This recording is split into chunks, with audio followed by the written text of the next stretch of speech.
22 ಬೇರೆ ವಯಸ್ಸಾಗಬೇಕಾಗಿತ್ತು. We are ಇನ್ ಆಗ್ಲೇ 1-2 ವರ್ಷ ಬಂತು, ಲೇಟ್ ಆಗ್ತಾ ಇದೆ. ಸೊ ಬಹುಶಃ ಏನಾಗ್ತದೆ, ನಮ್ಮ ನೌಕರರು ಒಂದಿಷ್ಟು ಅವರು ಕೂಡ ಅವರ ಸಹನೆ ಹೊಡಿಲಿಕ್ಕೆ ಅವಕಾಶವನ್ನ ಕೊಡಬಾರ್ದು. ಬಹುಶಃ ಮುಖ್ಯಮಂತ್ರಿಗಳು ಸ್ಪಷ್ಟವಾಗಿ ಹೇಳಿದ್ದಾರೆ. ಸೊ ಅವರು ಹೇಳಿದ್ದಾರೆ, ನಾನು ಪೇ ಕಮಿಷನ್ ಚೇರ್ಮನ್ ಬೇಗ ಕೊಡಿ ಕೇಳ್ತೀನಿ, ನೀವು ರಿಕ್ವೆಸ್ಟ್ ಮಾಡಿ ಅಂತ ನನಗೆ ಹೇಳಿದ್ದಾರೆ. ಸೊ ಆ ಪ್ರಯತ್ನ ನಾನು ಕೂಡ ನಾಡಿದ್ದು ಮಾಡ್ತಾ ಇದ್ದೀನಿ. ಸೊ ಹಾಗಾಗಿ ಅದು ಕೂಡ ಬೇಗ ರಿಪೋರ್ಟ್ ಕೊಡ್ತಾರೆ ಅನ್ನುವಂತ ವಿಶ್ವಾಸ ನಮ್ಮಲ್ಲಿದೆ. ತಾವು ಕೂಡ ವಿನಂತಿ ಮಾಡ್ತೀವಿ, ಇದು ಆಗ್ರಹ ಅಲ್ಲ. ಯಾಕಂದ್ರೆ ಕಮಿಷನ್ ಗೆಲ್ಲ ಕೂಡ ನಾವು ರಿಕ್ವೆಸ್ಟ್ ಮಾಡ್ಬೇಕಷ್ಟೇ. ನಾವು ಆಗ್ರಹವನ್ನು ಸ್ಟ್ರೈಕ್ ಮಾಡಿ ಬರೋಲ್ಲ, ಕಮಿಷನ್ ಕಾನ್ಸ್ಟಿಟ್ಯೂಷನ್ ಮಾಡಿ. ಸೊ ಹಾಗಾಗಿ ನಾನು ಚೇರ್ಮನ್ ಅವರು ಮತ್ತೆ ಮೆಂಬರ್ ಅಲ್ಲಿ ವಿನಂತಿ ಮಾಡ್ಕೊಳ್ತೇನೆ, ಇದರಲ್ಲಿ 6 ಲಕ್ಷ ನೌಕರರು ಮತ್ತೆ ಬೋರ್ಡ್ ಕಾರ್ಪೊರೇಷನ್ ಎಂಪ್ಲಾಯ್ 2.5 ಲಕ್ಷ ಜನ, ರಿಟೈರ್ಡ್ ಎಂಪ್ಲಾಯ್ 4 ಲಕ್ಷ ಸೇರಿ 12.5 ಲಕ್ಷ ಜನ ಕುಟುಂಬ ಇಂಟೋರೆಲ್ಲ ಸೇರಿದ್ರೆ 50 ಲಕ್ಷ ಕುಟುಂಬದ ಭವಿಷ್ಯ ಇದೆ.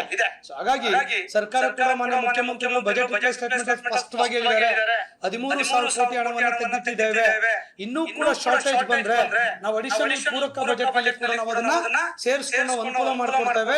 ನೌಕರು ಗೊಂದಲಕ್ಕೆ ಸಂಶಯಕ್ಕೆ ಒಳಗಾಗೋದು ಬೇಡ ಅಂತ ಹೇಳಿ ನಮ್ಮ ಸಮ್ಮೇಳನ ಆದ ನಂತರ ನನ್ನ ಬಜೆಟ್ ಸ್ಟೇಟ್ಮೆಂಟ್ ಅಲ್ಲೂ ಕೂಡ ಅವರು ಕೊಟ್ಟಿರೋ ಕೂಡ ನೋಡಿದ್ದೀವಿ. ಸೊ ಹಾಗಾಗಿ ಮನೆ ಮಾಧ್ಯಮದಲ್ಲಿ ಕೂಡ ಇಂಟೆಲಿಜೆನ್ಸಿ ರಿಪೋರ್ಟ್ ಅಲ್ಲಿ ವಾಟ್ಸ್ಆಪ್ ನಂಗೂ ಕೇಳ್ತಾ ಇದೆ, ಏನು 1ನೇ ತಾರೀಕಿನ ಸ್ಟ್ರೈಕ್ ಹೋಗ್ತಾ ಇದಾರೆ ಅಂತ ಸರ್ಕಾರಿ ನೌಕರು ಅಂತ ಹೇಳಿ. ಅಂದ್ರೆ ನೌಕರ ವಲಯದಲ್ಲ ಭಾವನೆ ಮೂಡಿಬಿಟ್ಟಿದೆ. ಸೊ ಹಾಗಾಗಿ ಆ ಭಾವನೆಯಿಂದ ಹೊರಗೆ ಬರ್ಲಿಕ್ಕಾದ್ರೆ ವೇತನ ಆಯೋಗ ರಿಪೋರ್ಟ್ ಕೊಡಬೇಕು ಮತ್ತು ಸರ್ಕಾರ ಕೋಡ್ ಆಫ್ ಕಂಡಕ್ಟ್ ಗಳಿಗೆ ಇಂಪ್ಲಿಮೆಂಟ್ ಆದ್ರೆ ಆ ಭಾವನೆ ಎಲ್ಲ ಒಂದ್ ಕಡೆ ಹೊರಗೆ ಹೋಗ್ತದೆ. ಇಲ್ಲಾಂದ್ರೆ ನಮ್ಮ ನೌಕರ ಭಾವನೆ ಅದೇ ರೀತಿ ಇರ್ತದೆ.